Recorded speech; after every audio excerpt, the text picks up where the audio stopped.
Καλώς με βρήκατε και καλώς σας βρήκα και πάλι σε ένα ακόμη βίντεο στο οποίο θα μιλήσουμε για ένα πολύ σημαντικό πρόσωπο στη ζωή μου και μάλλον των περισσότερων από εσάς και στο πιο πιστό πρόσωπο από τις πρώτες στιγμές της καριέρας μου και την πρώτη μου πελάτησα, αν εξαιρέσουμε δηλαδή τα κορίτσια που υπήρχαν σε σεμινάρια και σε σχολές, και προφανώς είναι η μητέρα μου. Θυμάμαι το πρώτο καιρό που είχα μόλις ξεκινήσει, ήταν η πρώτη προφανώς που δεν φοβήθηκε να έρθει και να της κάνω τα πρώτα νύχια, το πρώτο μανικιούρ, και ερχόταν κάθε 2 εβδομάδες, θυμάμαι. Δηλαδή δεν προλάβουν και πολύ να κατέβει το υλικό, αλλά ερχόταν πάρα πολύ συχνά ώστε να εξασκηθώ. Και με διαφήμιζε πάρα πολύ και στις φίλες της και σε όποιο κόσμο ήξερε δηλαδή. Και θυμάμαι τότε το πρώτο καιρό ζωγράφισα πάρα πολύ στα νύχια, με το χέρι με το πινέλο, και τη ρωτούσαν οπότε και συχνά, η αλήθεια είναι, που κάνετε τα νύχια σας, οπότε σε σούπερ μάρκετ και τέτοια, και με διαφήμισε όσο μπορούσε. Η γλυκούλα.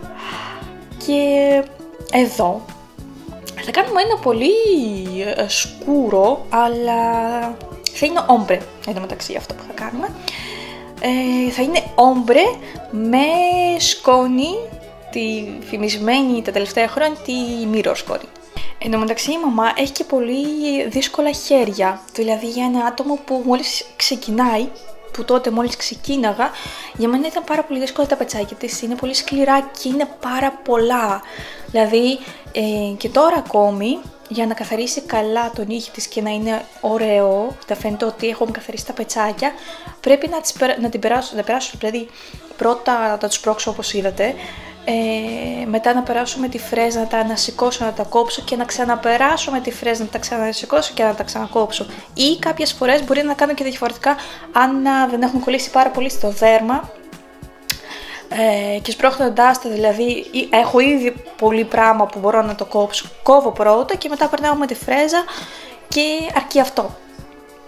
Αλλά ναι, θυμάμαι, αγχωνόμουν πάρα πολύ γιατί δεν μπορούσα να τις καθαρίσω καλά την τσέπη, που τη λέμε τσέπη, αυτό που καθαρίζουμε από τα επονύχια, και δεν μπορούσα να τις βάλω και το υλικό πολύ μέσα.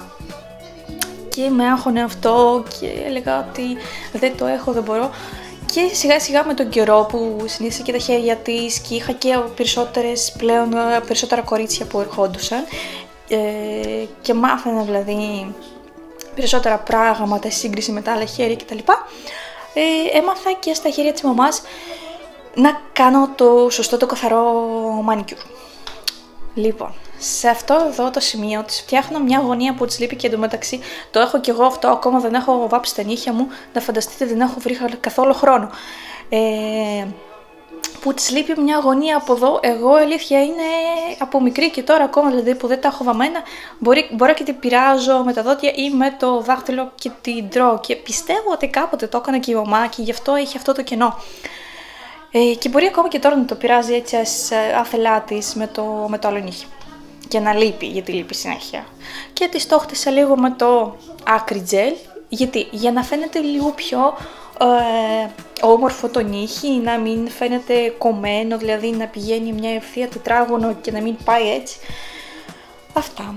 Εδώ σας δείχνω τον τρόπο που κάνω, ή σας έχω δείξει ήδη, όχι δεν σας έχω δείξει ήδη, περνάω το πρώτο χρώμα, το πιο ανοιχτό από κάτω, σαν πρώτη στρώση, και από πάνω περνάω το πιο σκούρο. Παίζω με 2 χρώματα, οπότε είναι πάρα πολύ εύκολο, ειδικά αν είναι στην ίδια τονικότητα, στην ίδια απόχρωση, στην ίδια τονικότητα είναι το σωστό, τα χρώματα, δηλαδή όπου το ένα πολύ εύκολα μπορεί να σβήσει και να γίνει ίδιο με το άλλο. Αυτό εννοώ. Και είναι πάρα πολύ εύκολος αυτός ο τρόπος, κατά εμέ. Λοιπόν, το μόνο που έχεις να κάνεις είναι να βάλεις μια ποσότητα χρώματος, του σκούρου χρώματος από πάνω, και να σβήσεις με ένα πινελάκι προς τα κάτω. Εν τω μεταξύ, όσο έχετε, καθαρίζω πολύ συχνά το πινελάκι, και αυτό βοηθάει να πηγαίνει το χρώμα πολύ καλύτερα από το αν ήταν το πινέλο μου συνέχεια βρώμικο, συνέχεια μέσα στα χρώμα. Τι Τι άλλο σαν μυστικό για όμπρε θα μπορούσα να σας πω? Θα μπορούσα να σας πω ότι μη βάζετε πολύ χρώμα, γιατί δεν θα σβήσει. Ή θα σβήσει μέχρι κάτω, μέχρι τέλος και θα σας καλύψει και το χρώμα που είχατε από κάτω. Δεν το θέλουμε αυτό.